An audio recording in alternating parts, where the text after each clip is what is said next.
So come to your textbook. Come to your textbook. This is page number 55, chapter number 3. Example number 1 on page number 55. Example number 1 on page number 55. Let's look at this example. Purchase laptop from Jalaram and Company worth rupees 50,000 at 18% GST and amount paid by check. Now, whenever a transaction comes in front of you, first identify if it is a cash transaction or a credit transaction. Okay. If it is a cash transaction, then a cash account has to come. Now, cash transaction means what? Either the payment by cash, check, NEFT, RTGS, Google Pay, anything. Okay. That will be called as a cash transaction. You are paying the cash immediately. It's not a credit transaction. Fine.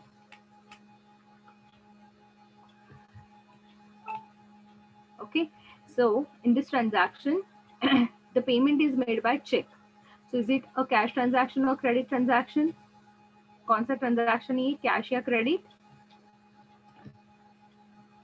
I just said, right? Whenever you make a payment cash transaction. check, cash transaction. आप check तुरंत दे रहे हो. You are not saying कि 10 दिनों बाद check देता हूँ.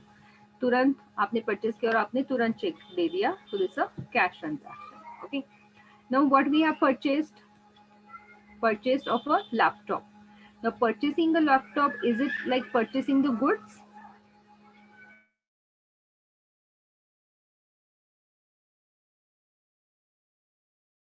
Definition of goods, commodity in which businessman deals. It's called as in goods.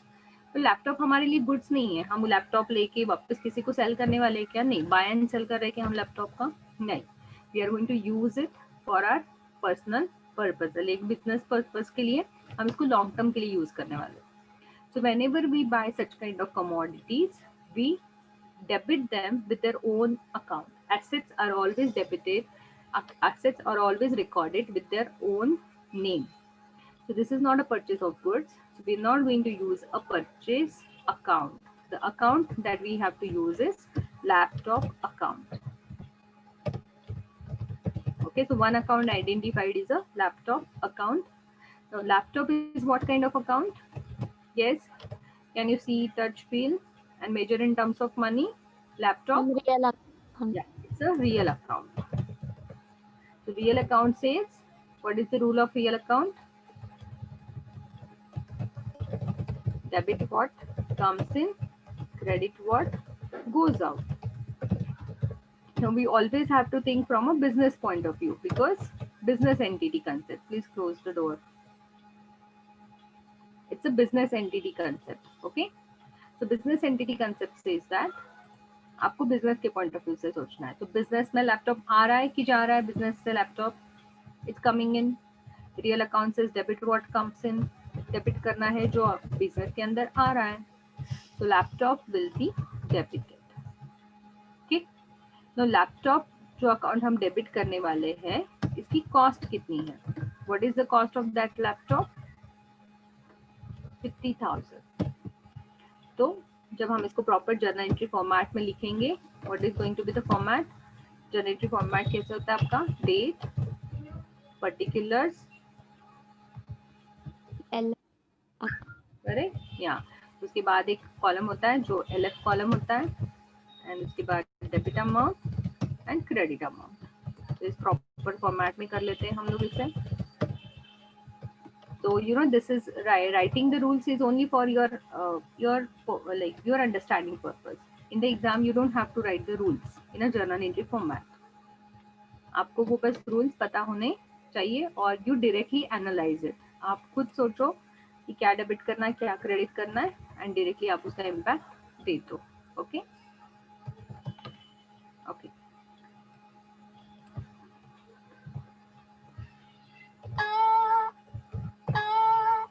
Hold on for a minute. So LF column will always be blank. जब तक हम लेजर फोलियो क्या है सीखेंगे नहीं, लेजर क्या है सीखेंगे नहीं, तब तक हम LF कॉलम को ब्लैंक रखने वाले. And it's a very small account that you have to create. So laptop was 50,000. So laptop account debited, real account debit what comes in. Now since this is transaction, which is an cash transaction. So अगर आप cash से payment करते हो तो cash will go out of the business, right. But यहाँ पे हम payment किससे कर रहे हैं? पेमेंट किससे कर रहे हैं? हम चेक से कर रहे हैं. तो जब हम किसी को चेक से पेमेंट करते हैं तो क्या हमारे बिजनेस की ड्रॉवर में से कैश जाती है क्या? पैसे कहाँ से जाएंगे? How the Jalaram bank company will receive this money? Through our bank. हमारे बैंक अकाउंट से पैसे निकल जाएंगे. Okay, so who will become the giver of this money? Our bank will become the giver of this money to the Jalaram and Company, right? And whenever it is a cash transaction, please remember, cash transaction includes payment by cash, check, NEFT, RTGS immediately. तुरंत जैसे ही transaction हो गया, आपने कोई ना कोई तरीके से पैसे करेंसी ट्रांसफर किया, that is called as a cash transaction. And credit transaction means postponement of payment. आज नहीं, कल देता हूँ, परसों देता हूँ, बाद में देता हूँ, right. That is called as an credit transaction. So in a credit transaction, name of the person is important. In a cash transaction, name of the person is not important. जब आप किराना दुकान में उधारी पे कोई चीज लेने जाते हो तो दुकानदार आपका नाम लिख के लेता है, दैट इज क्रेडिट ट्रांजैक्शन. आपका नाम इंपॉर्टेंट बन गया, करेक्ट. Now here when we purchase the laptop, हमने जलाराम एंड कंपनी से लिया पर हमने क्रेडिट पे लिया नहीं, तो name of the person will not be important here. what we are making, we are going to make a payment through our bank. So who will become the giver of the money to the Jalaram and Company? Our bank is going to become an giver of that money. ठीक है. तो अगर हम bank account को लिखते हैं, think for a minute, bank account is what type of account? मान लो हमारी बैंक है HDFC बैंक. ओके, तो HDFC बैंक कौन है? What type of account? Real personal nominal? What type of account? personal account. The personal account, it is identified with its name, so it's a personal account. The name rule of a personal account says ऊपर लिख लो आप चाहिए तो. If you are not able to, Debit the receiver, credit the. correct, debit the receiver, credit the giver. Okay, debit करो अगर वो receiver है, debit करो अगर वो रिसीवर है. सामने वाला जिसके साथ, जिस पर्सन के साथ आप ट्रांजैक्शन कर रहे हो, अगर सामने वाला बिजनेस के पॉइंट ऑफ व्यू से रिसीवर है तो उसे डेबिट कर दो, अगर वो गिवर है तो क्रेडिट कर दो. तो 2 मिनट के लिए सोचो, अब HDFC बैंक कौन है? रिसीवर है क्या? HDFC बैंक को पैसे मिलेंगे क्या हमसे? नहीं, हम बिजनेस हैं और HDFC बैंक यहाँ पे है. So HDFC bank will become a giver of the money to the Jalaram and company. तो हमारे पॉइंट ऑफ व्यू से HDFC बैंक कौन बन गई है? गिवर बन गई है. जलाराम एंड कंपनी को पैसे कौन देगी? HDFC बैंक देगी. तो हमारे पॉइंट ऑफ व्यू से bank became the giver, correct. So debit the receiver, credit the giver के हिसाब से जलाराम बैंक अकाउंट जो है ये क्रेडिट होने वाला है. सो यहाँ पे आएगा, now since the name is not given in this transaction, you simply write to bank account. I purposely kept these 2 lines blank because in this transaction GST is applicable. Okay, तो जब आप कोई चीज परचेज करने जाते हो तो मान लो जलाराम एंड कंपनी आपको ऐसा एक इनवॉइस देगा, this is called as an tax invoice. जब कोई भी फाइनल सेल्स का इनवॉइस होता है ना, उसे टैक्स इनवॉइस कहते हैं, जिसके ऊपर ऑब्वियसली टैक्सेस लगते हैं.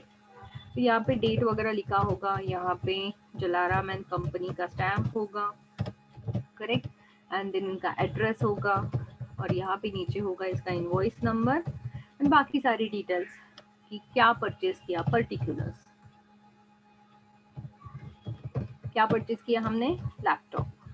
तो लैपटॉप लिखेगा जलाराम एंड कंपनी, यहाँ पे लिखेगा क्वांटिटी, कितना क्वांटिटी, कौन सा model etcetera, right. They will be writing here the model number and warranty etcetera. Okay, then quantity, 1 quantity. तो इसका जो रेट था, original rate is 50,000, but on this 50,000 the GST is applicable. Okay, तो Jalaram and company अब क्या करेगा, इसी invoice के ऊपर यहाँ पे वो लिखेंगे CGST. Mandatory, they have to bifurcate it into 2 parts. Okay, CGST and SGST. इसे 2 अलग अलग लिखेंगे. उसके बाद टोटल टैक्स लिखेंगे यहाँ पे, total tax. So GST and SGST are an indirect taxes and then total invoice price. Total invoice price will be this. Okay, तो देखते हैं अब इसको रिकॉर्ड कैसे करना है. So now GST, what is the rate of GST given? GST rate given is 18%. अब ये GST कौन किसको पे करने वाला है? हम जलाराम एंड कंपनी को पे करेंगे या जलाराम एंड कंपनी हमें पे करेगी? Who is going to pay to whom? Yes, purchase कौन कर रहा है?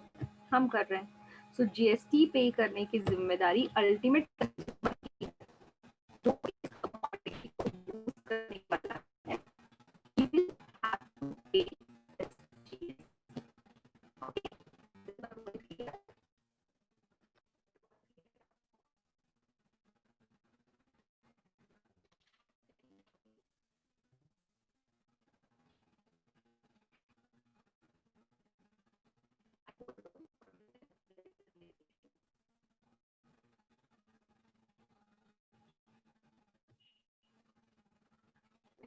Able to hear me, hold on for a minute. Okay, once you're able to hear me, let me know.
Can you hear me?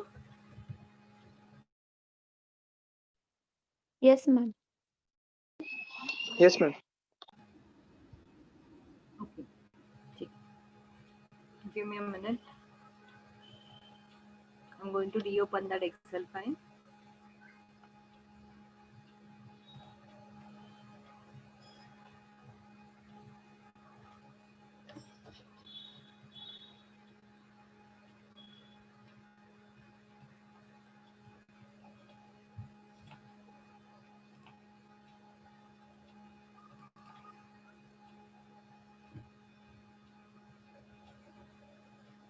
Okay. So So now GST here given is 18%. Now any GST, the government is going to give you the only rate, the total rate applicable. Okay, this GST has to be split equally into the state government and central government. दोनों को revenue चाहिए, दोनों को taxes चाहिए, so that they can give a facility to the people at large. So we have to split it equally. Okay, government will not say all the time कि इसको equally split करो, right? They will give a one rate which has to be splitted by ourselves into two parts. So on whatever is your gross price, this is the gross price, this is the rate. On that rate, the GST will be applicable. So CGST, that is central GST, central government को इसका 9% जाएगा. दोनों मिला के 18% है. 18% का half will go to central, half will go to the state. So 15,000 का 9% would be 4,500, correct? And HGST would also be 9%. So दोनों मिला के हो गए 18%. So total tax कितना होगा? 4,500 plus 4,500. Total मिला के tax होगा 18%, which is equivalent to 9,000 rupees. So on this invoice, they might have written like this. तो टोटल इनवॉइस प्राइस क्या बन गई? अभी हम टोटल कितना पे करने वाले हैं? 50,000 प्लस 9,000.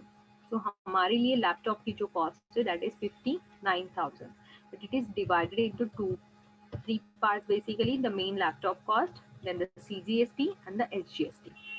आप देने के टाइम पे आपको पूरा जलाराम एंड कंपनी को कितना देना है? 59,000 देना है. ओके, तो हमने चेक से पेमेंट कितने का किया होगा जलाराम एंड कंपनी को? इनवॉइस तो 59,000 का है, तो पूरा 59,000 का हम पेमेंट करेंगे जलाराम एंड कंपनी को चेक के साथ. Okay, now how to write in our books this GST that we have paid. देखो, मेन लैपटॉप की कॉस्ट हमारी 50% है. नाउ गवर्नमेंट ये कहती है, like I explain you yesterday, आप जब भी कोई चीज परचेज करते हो और उसके ऊपर आप अगर GST को पे करते हो, that is called as an input GST. तो इस इनपुट GST आपसे सामने वाला बंदा कलेक्ट कर रहा है, जलाराम एंड कंपनी आपसे कलेक्ट कर रहा है और आपके बिहाफ में वो गवर्नमेंट के अकाउंट में डिपॉजिट करने वाला है. तो this becomes an asset for us. Okay, क्योंकि हमने गवर्नमेंट को ये टैक्स पे किया है, it becomes an asset for us. Representative personal account की तरह ये अकाउंट काम करता है. So when we are paying any GST on our purchases, कुछ हमारे पास आ रहा है, इनपुट हो रहा है, right? There is something coming to our business, and that's what it is called as an input GST. Okay, so input CGST, this account will be debited. Representative personal account says right to receive. Okay, आप इसका credit ले सकते हो जब आप कोई चीज cell करोगे और आप सामने वाले पार्टी से GST कलेक्ट करोगे.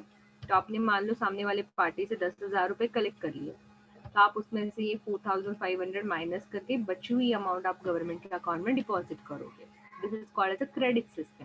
ओके, सो आप जितना GST पे कर रहे हो अभी गवर्नमेंट को, उसे हम कहेंगे, आप डायरेक्टली नहीं पे कर रहे हो, आप जलाराम एंड कंपनी थ्रू पे करोगे, इसे हम कहेंगे input CGST and input HGST. This both account will be debited 4,500. तो देखो ये कैसे दिखाई देगा. लैपटॉप बीइंग एन एसेट, यहाँ पे जो भी ट्रांजैक्शन की डेट रहेगी वो आएगी, मान लो 31 मार्च 2020. तो लैपटॉप जो है ये हमारे लिए रियल अकाउंट है, debit what comes in, correct. उसके बाद input CGST and input HGST are nothing but representative personal account. Okay, या आप इसको ये ऐसे याद में रखो, ये आपके एसेट है क्योंकि आप गवर्नमेंट को टैक्सेस पे कर रहे हो. This has to be debited. Again, this is being an asset, has to be debited. And bank account is a personal account. Credit the giver. Okay, so being and credit the giver, with that rule, credit the giver, debit the receiver, credit the giver, bank account will credit it. While writing this, give a little bit of gap. And in the narration mention, being the laptop purchase with 18% input GST. आपको इसको bifurcate करके लिखने की जरूरत नहीं है. And आप यहाँ पे नाम लिखो, कौन से पार्टी से परचेज कर रहे हो आप.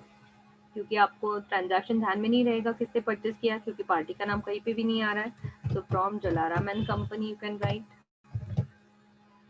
and paid by check. Okay, and paid by check.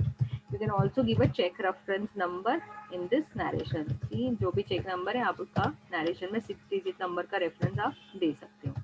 In reality also, the accountant should mention in the narration the check number or any other reference point. Okay, जो कि important है, जो कि brief में होना चाहिए, past tense में होना चाहिए, right?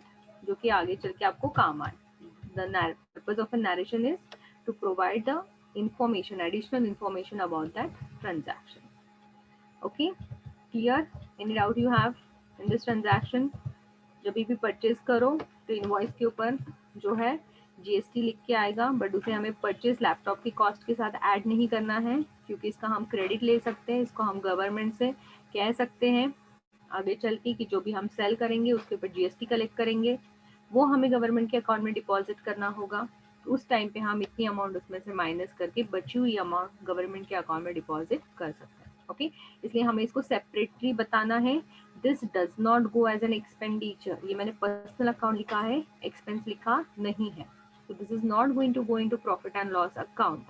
ये बैलेंस शीट में एसेट साइड में दिखाई देता है। Laptop also going to go in the balance sheet asset side, ये हमारा एसेट है ना। तो बैलेंस शीट के एसेट साइड में ये दोनों भी चीजें आपको यहाँ पे दिखाई देगी।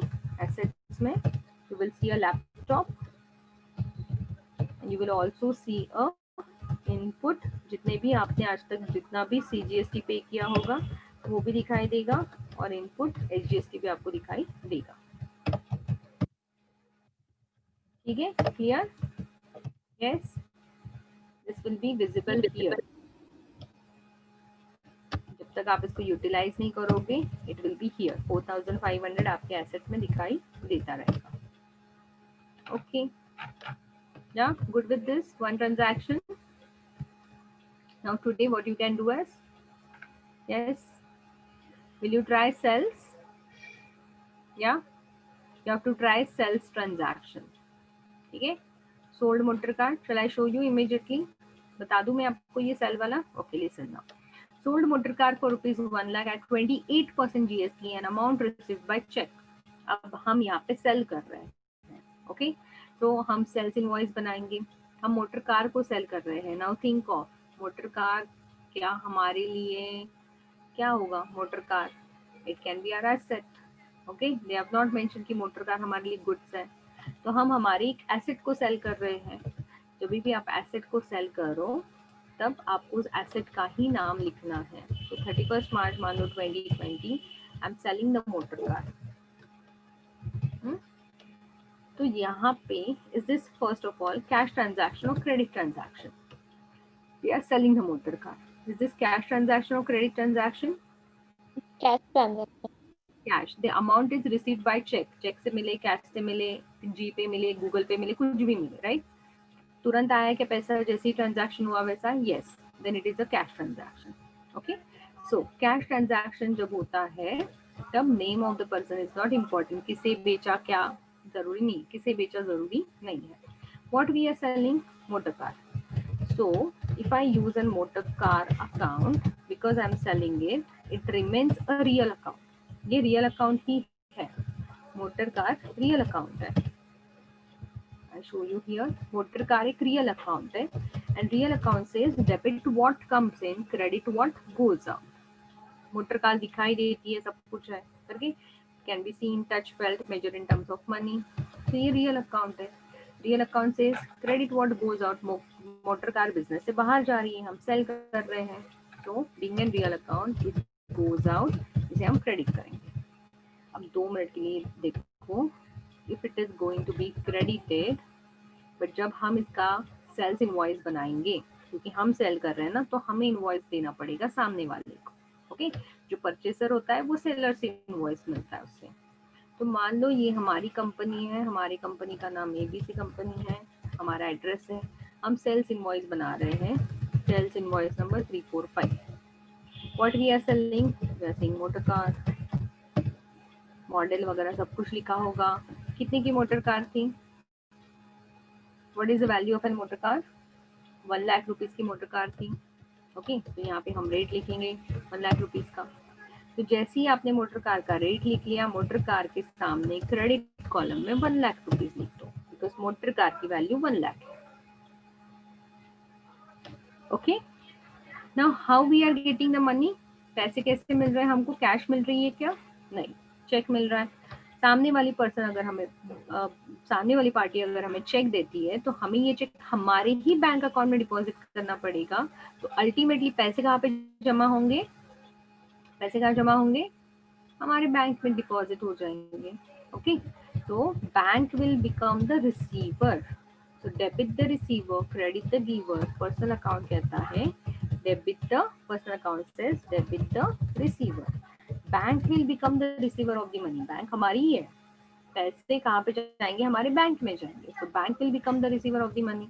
अब कितने पैसे आने चाहिए पार्टी से? इनवॉइस को देखो।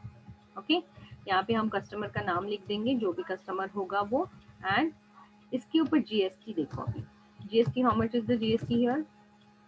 जीएसटी कितना है? 28%। आई सेड जितनी लग्जरियस चीज होगी उतना उसके ऊपर जीएसटी ज्यादा होगा ना। बड़ी बड़ी car, you know, then the things which are being used by an higher class, right? So this will be 28% GST. So 1 lakh के ऊपर 28%. बट आधा किसे जाना चाहिए? 28% का half should go to whom? किसे जाना चाहिए half? Central government, and half will go to the state government. Yes, तो 1 लाख के ऊपर पहले तो मैं 28% निकालूंगी, या डायरेक्टली 28 का हाफ कितना होता है? 14, करेक्ट? तो 28 का हाफ 14%, एंड अगेन 28 का हाफ 14%। ओके, जैसे 14% करके 28% जीएसटी इसके ऊपर लगेगा। सामने वाले पार्टी को हमने 1,28,000 का इनवॉइस दिया, बट इसमें से हमारे पॉकेट में कितने जाने वाले हैं? सिर्फ मोटर कार की वैल्यू कितनी है? 1 लाख रुपीज। ये जो हमारे पास टैक्स के पैसे आएंगे 28,000, that we are collecting from the customer. इस केस में हम सेल कर रहे हैं, तो हम कस्टमर से कलेक्ट करेंगे, बट हम उसे हमारे पॉकेट में नहीं डाल सकते। ये हमारी लायबिलिटी है which we have to give it to the government. हमें इसको गवर्नमेंट को देना है। तो इसमें से CGST जो है, being an liability, it will be credited. It is called as an output CGST account and output SGST account. Okay, half हम जो भी कलेक्ट करेंगे कस्टमर से, उसमें से हाफ जाएगा सेंट्रल गवर्नमेंट, हाफ जाएगा स्टेट गवर्नमेंट। क्यों हम इसे क्रेडिट कर रहे हैं? बिकॉज ये हमारी लायबिलिटी है। It is called as an representative. It is called as an representative personal account, and this will be half 14,000 14,000। Okay, तो सब मिला के कस्टमर हमें कितने पैसे देगा? जितनी इनवॉइस की अमाउंट है। इनवॉइस की अमाउंट कितनी है? 1,28,000। तो कस्टमर हमें 1,28,000 का चेक देगा। इसमें से 1 लाख रुपीज हम हमारे पॉकेट में रख देंगे। हमारे बैंक में तो पूरे पैसे आ गए, बट इसमें से 28,000 हमें गवर्नमेंट को पे करने हैं बाद में। ओके, तो being this is an liability, ये हमें पे करना है किसी को, तो वो हमारी लायबिलिटी है। Liability always have a credit balance, asset will always have a debit balance. But जैसे मैंने कहा, देखो अब ये क्यों अलग अलग मेंटेन कर रहे हैं हम लोग? क्योंकि ये लायबिलिटी है, ये हमें पे करना है, और ये था हमारा एसेट। तो गवर्नमेंट ये कहती है कि जब आप ये 14,000 मुझे पे करने जाओगे, तो आपके पास तो ये एसेट है, टोटल आपके पास 9,000 का एसेट है। ओके, और यहाँ पे बैलेंस शीट की ये जो साइड है, ये लायबिलिटी साइड है ना। यहाँ पे हम बताएंगे आउटपुट, यहाँ पे हम बताएंगे output CGST and output SGST।